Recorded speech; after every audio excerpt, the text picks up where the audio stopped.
sa Maynila, lalo dito sa Paranaque. Nadala na rin ako dito kasi dito sa Blue Lane, ito motorcycle lane. That time 2021 pandemic noon, nawala tayo ng trabaho.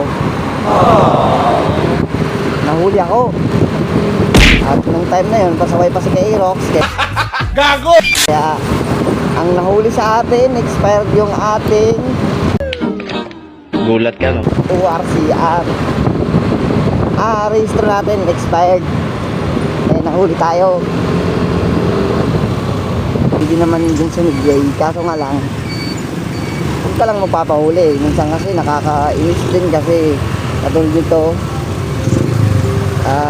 blue lane siya pero wala naman tayong magagawa kasi yan talagang pag-traffic na hindi na mahalalaman yung sakadadaan magbo-blue lane ka pa ba o sisigway ka, di ba yung ganong senaryo, hindi mo talaga siya maano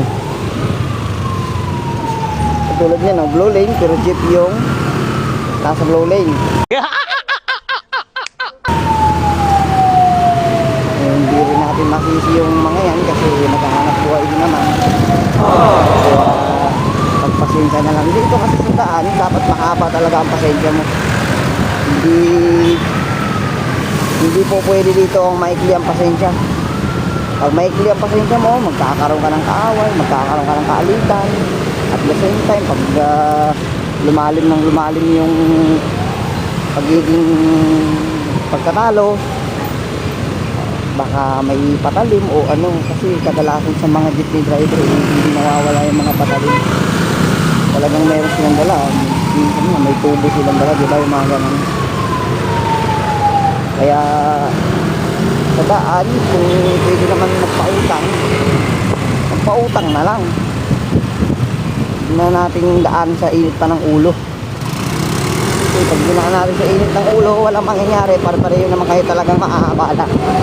Katulad ko, kung makikipagtalo ko, maaabala ko. At the same time, yung talitin ko, maaabala din. Kaya pareho lang din kayong talo. Pwede naman pagpasensyahan. Kung maliit na bagay lang naman yung naging problema, pwede namang pag-usapan na lang. Huwag nang taabutin pa sa sakitan, sa mga physical na ano, mga ganun.